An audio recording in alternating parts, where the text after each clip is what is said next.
Na masuala yapi hapa na wito wako kuhusiana na baadhi ya wale ambao wametwikwa jukumu na kuhakikisha kwamba taifa linapata rais wa 5 wa taifa hili? Nashukuru Mungu kwa uchaguzi tulipika na amani na tuko na amani hapa Uasin Gishu. Isipokuwa kitu, mimi kwa majina naitwa Pamela Lakat.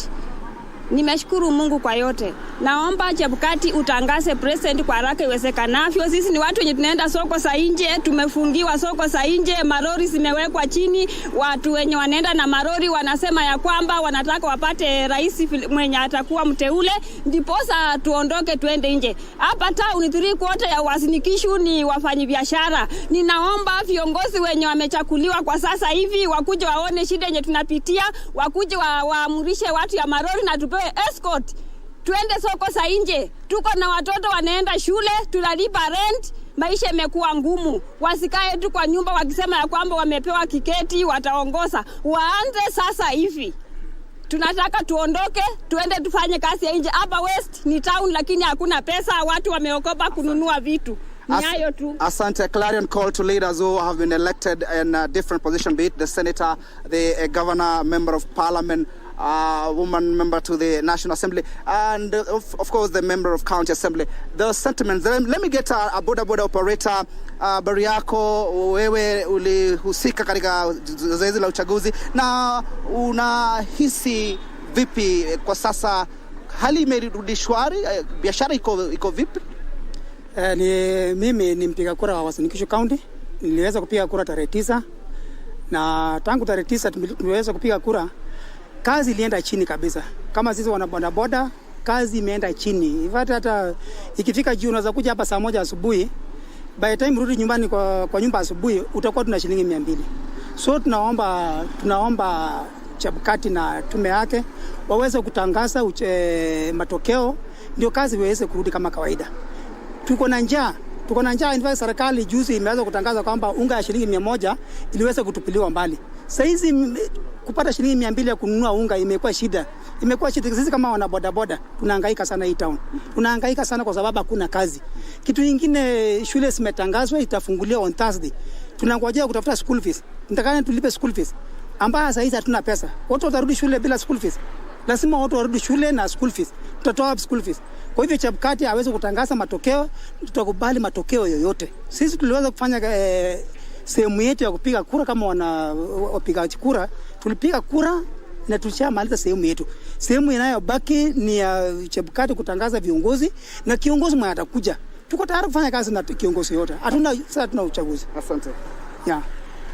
There you have it, JJ Kioria there and Victor Olo, sentiments from residents here in Uasin Gishu County, particularly the businessmen who are involved in selling of mitumbas and of course the border operator, and they are actually waiting for that pronouncement or announcement from the chairperson of the Independent Election Boundaries Commission. But we managed to visit a number of places in the CBD, and it's people have resumed to work, and it is they have played their part as the electorate. They're going to the ballot and electing their leaders. Now they're waiting for those who have been given the mandate to announce the winner, and they are saying whoever will be, they're ready to embrace and for the betterment of the country. And of course, Uasin Gishu County, you all know that all the 9 positions in Uasin Gishu County. I'm talking about the gubernatorial position, senatorial position, and the woman member to the National Assembly, and the 6 constituency, the member of parliament, the 6th constituency in Uasin Gishu County. That is Moiben, Kesis, Kapseret, Ainapkoi, Tarbo, and Soy. All those constituency, and of course those positions, the gubernatorial, senatorial, and woman member to the National Assembly. Leaders who were elected were from United Democratic Alliance Party, the party for the Deputy President William Ruto. So it is a wait-and-see situation here in Uasin Gishu. We will be pitching camp in a number of places to find out what are people talking about this election. Of course, they are giving credit to Chebukati and his team for conducting a very credible election. Of course, we will make that decision after the announcement of the Iebc. From me, Timothy Kipnusu, I hand you back to studio, my colleague JJ Kioria and Victor Olo. In Uasin-Gishu County, of course, giving us an update about the situation in Uasin-Gishu. Continue monitoring situations in different parts of the country. All right. Okay. All right. So that is Kipnusu from Uasin-Gishu giving us an account of what's happening down there. And of course, it's just a matter of wait and see from the Bomas of Kenya. But generally, the mood in that area is okay, according to him. Jen, I don't know what you have to say about that. It's quite good from Bondo to Uasin-Gishu. It's fine.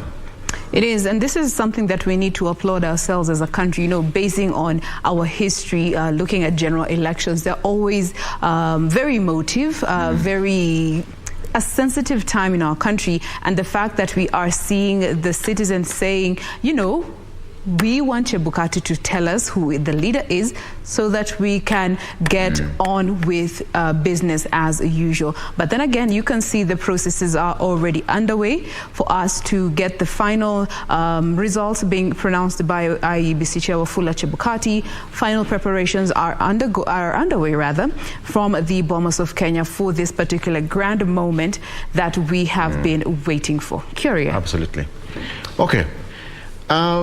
From what you can see there, those are live images from the Bomas of Kenya. Now that is the other pressings, heavy security, heavy police deployment there. Of course, you'd imagine why there's heavy security there. We have got diplomats, heads of missions, we have got observers there, we have got leaders, MPs-elect, governors-elect, and even the Wananchi themselves. I mean, security has to be for everyone. So you'd imagine why heavy deployment of police officers, and nothing is left to chance. That is where all action is going to take place. Not long from now, we wait for Wafula Chebukati. It's now 5 minutes past 11 a.m. and there must be a lot of expectation even from the commission itself, just to dispense of this once and for all. It's taken a toll on almost everyone. No sleep.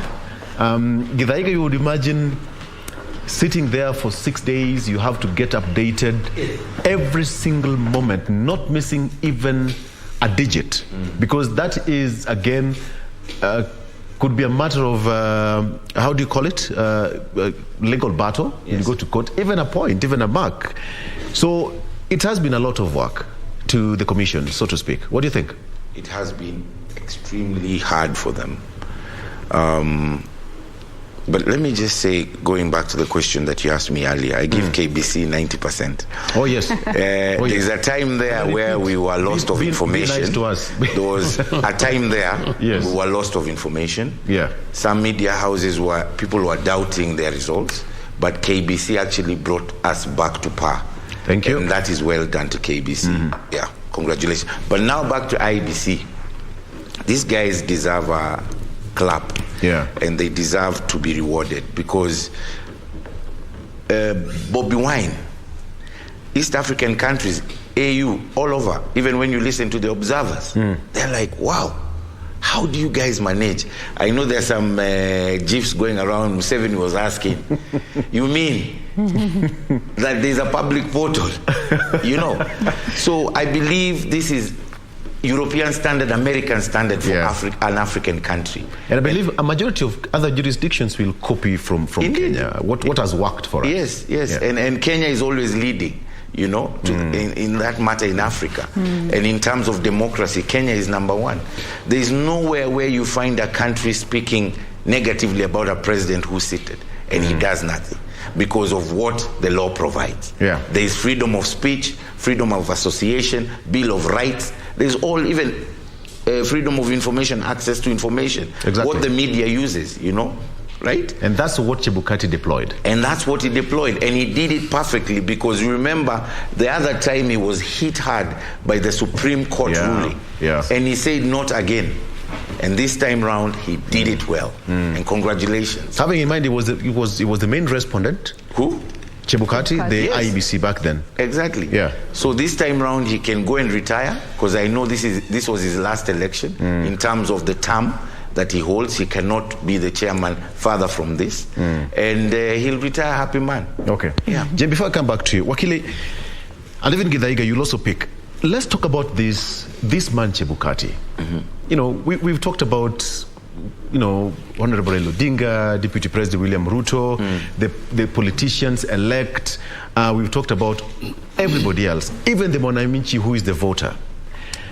But this man Chebukati is like he had the vaccine to cure almost the virus that was killing that affected each and every person in the country. Yes. Yeah, so this man Chebukati. I talk about Chebukati, and before just going to mention about him, you asked about the journalists, the way they have not been able to sleep for the entire 7 days now. We wake up at 3 a.m. That is the calling. You know, we have the first responders, we have the second row, third row, and fifth row. I mean, when you called me, you say, we want you to come at the studio at 6 a.m., you know, I keep wondering, should I be reading something at that time or coming to the studio? Yes. It is new to me.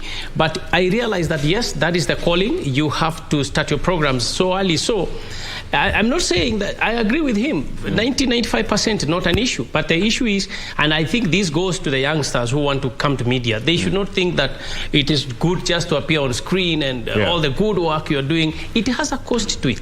It has a cost to it. There are times you are called to go and cover news actually in a war-torn area. Absolutely. And you have to dress like a military regalia and dark bullets, you know. So that is the calling for a journalist, and I think we thank media houses, and particularly this media house, for the job well done.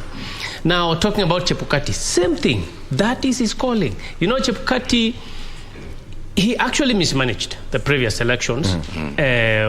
And again, not giving him any marks as yet how he failed, but he did not perform like he has performed now. So I am sure he has metamorphosized himself from what he was to what he has become. But this is also because the state assisted him. The state this time round was not interested at all in interfering or trying to influence or cook or whatever. They left him to do his homework. And he has come out as a person with very stable mind, as a person with the knowledge, as a person who has picked the lessons from the Supreme Court ruling to what he has made us believe about the transparency and accountability in the voting process and in the tallying process. So I think we also give it to him for the way he has conducted himself, for the way he has responded quickly to the demands of Kenyans, the demands of the Supreme Court judgment. And all these things, I think now they make him look a bit more prepared to retire peacefully. All right, over to you, Jen. Even Githaiga, now you can pick it. Yes. I just wanted to point out and agree with my friend, Wakili, that he's done a good job compared to the first time. But I also want to bring you back to how he became the chairman. Remember, there was Mohammed, was it Ahmed? Or maybe you can remind me, Wakili, the former IEBC chairman. And if you look at the space of which he had to prepare Chebukati was very little. Oh, yeah. After Isaac Hassan left, right? Yes. So if he had more time like before, I'm sure he would have done a better job. And that's why he had a lot to prove.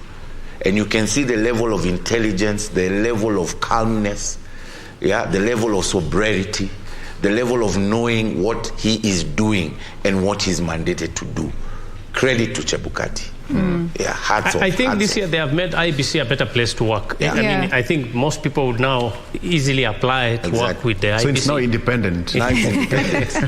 And you know, for most people, it's only human to be quick to judge somebody else in their situation without fully understanding what it takes to be in that particular position.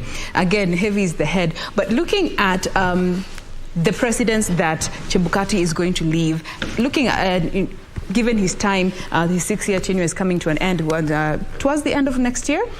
The next team that comes into place, will they be able to maintain the same standard of executing the general elections for the next for 2027, or will they have a hard time keeping up or even just reaching that bar that this particular team has set up? Let's start with you, Akili. Yeah, I think that going forward for Chebukati and the team and the Iebc, the major thing would be to ensure that, like I said, proper strictures are put in place to ensure that there are no infiltrations that happen at all. We have no doubt about the Iebc competency or Chebukati's person, whether his own intelligence or his own capacities. In fact, he has demonstrated that is a very, this guy had done a lot of practice in law in Mombasa and in Nairobi for a long period. And I think that 2017, it was destabilizing him. It was, in a sense, he was destabilized by what my friend is saying, that he had a very short time to be taken through the whole process. But if you look at him as a person, he's a very brilliant guy now, and he has shown that anybody who is given a chance to work, especially in independent institutions, can actually deliver good results. Yes. Yeah. Okay. All right. Curia? We continue to monitor the situation at the Bomas of Kenya. Live pictures from inside the auditorium and outside. The person coming in is Richard Tongi, the former Nyariwari Chache member of parliament. I think he's been felled, but he's making his way to the Bomas of Kenya. Quite a security situation there.